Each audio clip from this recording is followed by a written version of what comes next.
Hello, everybody. Welcome to today's devotion for November 8th. Today's devotion is titled Knowing the Shepherd's Voice, and the Bible reading is from John chapter 10, verses 1 to 10.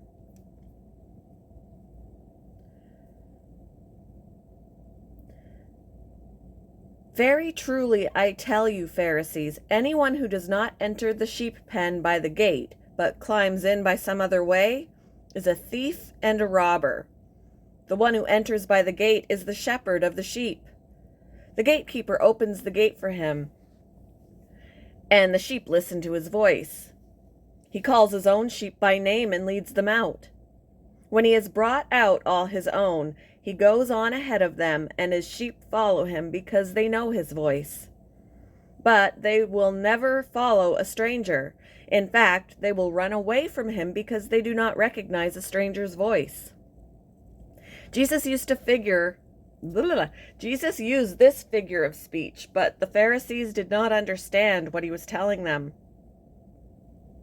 Therefore Jesus said again, Very truly I tell you, I am the gate for the sheep. All who have come before me are thieves and robbers, but the sheep have not listened to them. I am the gate. Whoever enters through me will be saved. They will come in and go out and find pasture. The thief comes only to steal and kill and destroy. I have come that they may have life and have it to the full.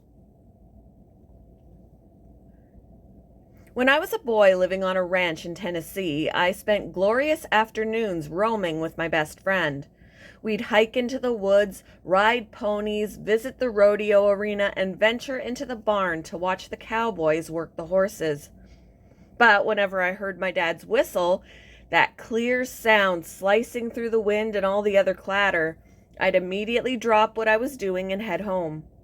The signal was unmistakable, and I knew I was being called by my father. Decades later, I'd still recognize that whistle. Jesus told his disciples that he was the shepherd, and his followers were the sheep. The sheep listen to the shepherd's voice, he said. He calls his own sheep by name and leads them out. In a time when numerous leaders and teachers sought to confuse Christ's disciples by asserting their authority, he declared that his loving voice could still be heard clearly, more distinctly than all the others. His sheep follow the shepherd because they know his voice. May we be careful as we listen for Jesus' voice and avoid foolishly dismissing it, for the fundamental truth remains. The shepherd speaks clearly, and his sheep hear his voice. Perhaps through a verse of Scripture, the words of a believing friend, or the nudge of the Spirit, Jesus speaks, and we do hear. How do you think you've complicated hearing God's voice? And what's the shepherd saying to you today? Thank you for joining me for today's devotion, and I hope you all have a wonderful day.